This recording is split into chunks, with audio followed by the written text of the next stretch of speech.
Gente, vocês acham que isso que eu vou contar pra vocês aqui agora foi sexto sentido de mãe ou mera coincidência? Eu vou contar todo o rolê e aí no final você deixa a sua opinião, tá? No auge dos meus 19 anos, foi assim que surgiu o Orkut. Não assim que surgiu, mas assim que o Orkut estava mais falado, todo mundo tinha, todo mundo queria usar.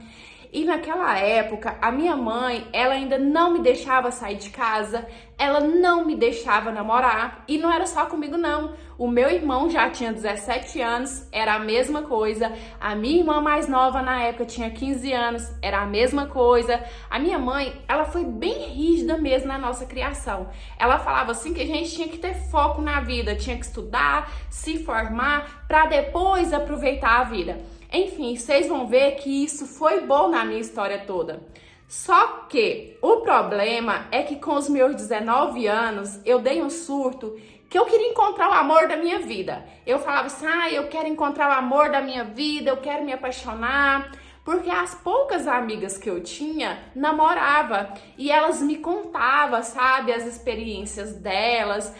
Eu saí com meu namorado ontem, eu viajei, eu fiz não sei o quê. E aquilo meio que me causava inveja. Eu falava assim, eu quero sentir também. Eu quero ter essa sensação de apaixonada, de borboletas no estômago que todo mundo fala. Só que a minha mãe não me deixava sair de casa. Então, como eu ia encontrar uma pessoa, conhecer uma pessoa para eu poder me apaixonar? Foi aí que eu decidi investir mais no Orkut, digamos assim. Investir que jeito? Gente, eu me produzia todos os dias e eu postava tantas fotos no Orkut que, sério, eu acho que se fosse pra comparar, eu era a blogueira do Orkut, sabe? Tantas fotos que eu postava e aí com isso chovia solicitação de amizade. As pessoas me encontravam pelo alcance das fotos. E eu postava foto arrumadinha, postava foto de biquíni, enfim, tava a fim de vender o peixe mesmo. Os caras me mandavam solicitação de amizade, aí eu dava assunto, a gente conversava, mas eu sempre acabava me desinteressando. Ou às vezes, quando eu até me interessava um pouco, quando eu ia ver, o cara morava do outro lado do mundo. E eu não queria isso. Eu queria uma pessoa que morasse perto de mim, porque se batesse ali os papos, né, se desse certo, eu queria namorar de verdade. Eu não queria ficar só no online. Foi até que esse cara me enviou solicitação.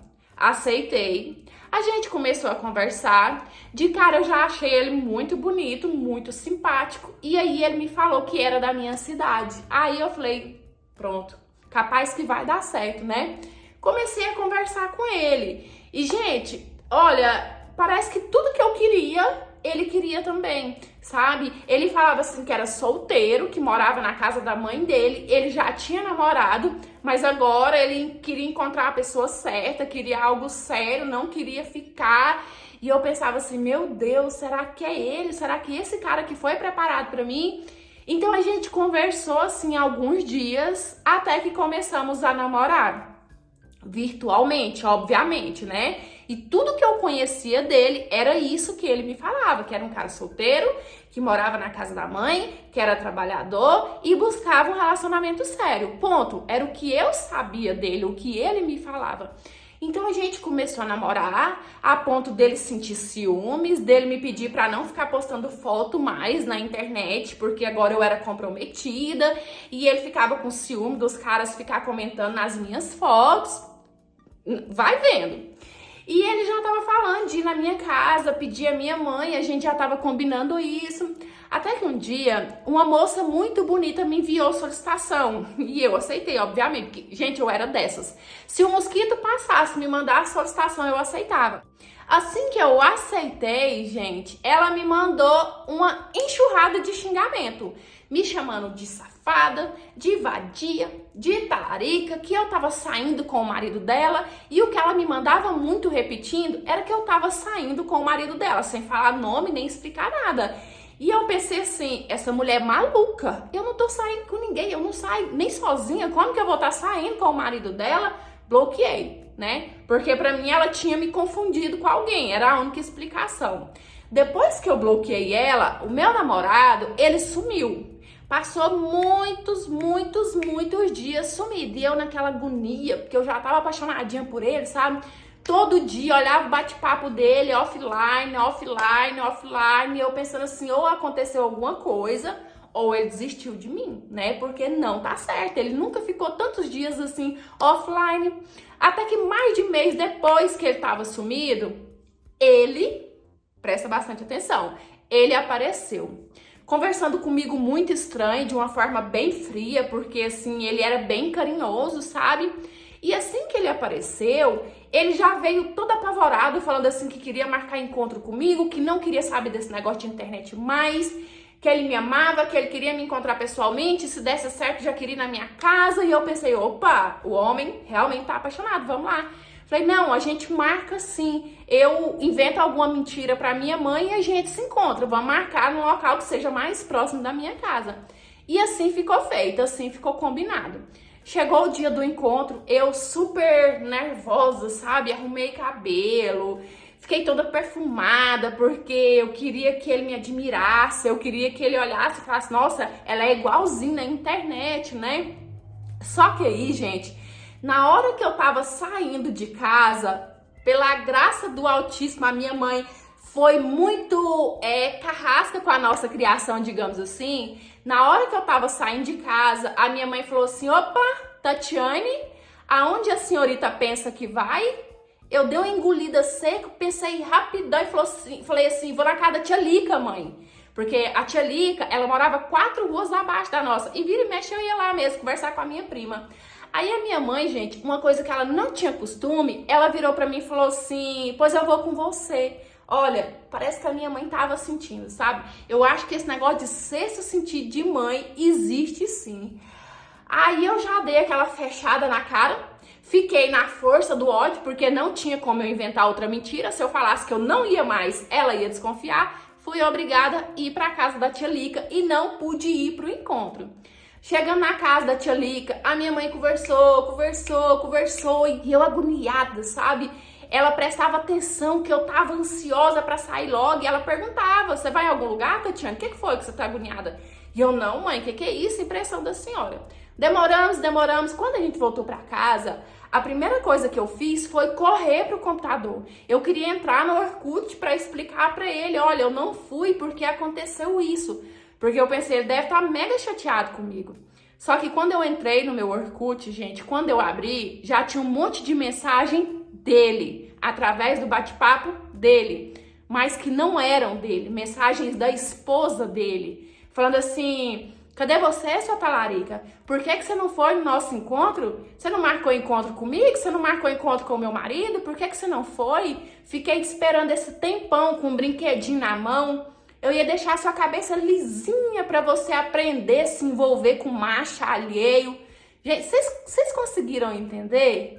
Depois que ele sumiu, que ele voltou e começou a falar comigo, não era mais ele, era a esposa dele. E esse encontro foi uma armadilha que ela armou para mim, já planejado a me deixar careca e sabe lá Deus o que mais, né? Porque vai saber dessas pessoas doidas.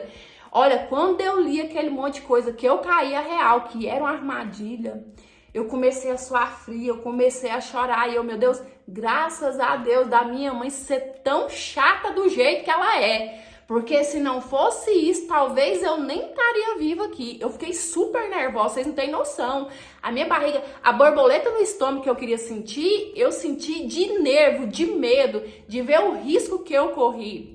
Depois disso, eu bloqueei ela, eu também excluí aquele perfil e eu criei outro perfil. Só que daí eu não aceitava mais estranho. Eu só aceitava ou pessoas da família, ou pessoas muito conhecidas da família, porque a gente não pode contar com a sorte 2 vezes, né? Oi, meus amores, tudo bem aí com vocês? Eu espero que sim. Gente do céu, que calor é esse, meu pai de Deus?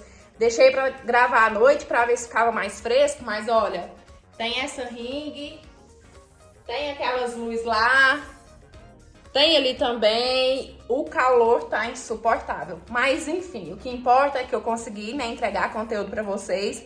E referente à história, eu não tenho nem dúvida que foi sexto sentido de mãe. Eu sou mãe E eu acredito sim que existe, tá? É claro, não é sempre, né? Não é sempre que isso vai acontecer. Mas eu acredito que às vezes a mãe ela tem aquele sentimento, sabe? Que algo de ruim vai acontecer com o filho e que ela precisa evitar. Tanto que muitas das vezes, quando a gente fala as coisas, o filho fala, ai, a minha mãe é chata, né? Mas a gente sempre quer o melhor para os nossos filhos. E ainda bem que a chatice da mãe salvou essa menina, porque imagina só, né? Sabe-se lá se essa mulher ia mesmo só raspar o cabelo da menina. Mas enfim, eu espero muito que vocês tenham gostado demais dessa interpretação de hoje. Se a imagem não tiver tão 100% é porque tá à noite, tá, gente? Mas eu espero que o vídeo tenha ficado legal aí pra vocês. Comenta bastante pra me ajudar. Curte, se puder compartilhar também, olha, agradeço de coração, tá? E se você quiser me enviar a sua história pra eu ler, analisar e de repente ela aparecer aqui no nosso cantinho, é no Instagram, que eu vou deixar passando aqui, tá? Agora eu tô recebendo lá na DM. E é isso, um beijão, fiquem com Deus, fiquem em paz, até os próximos, tchau, fui!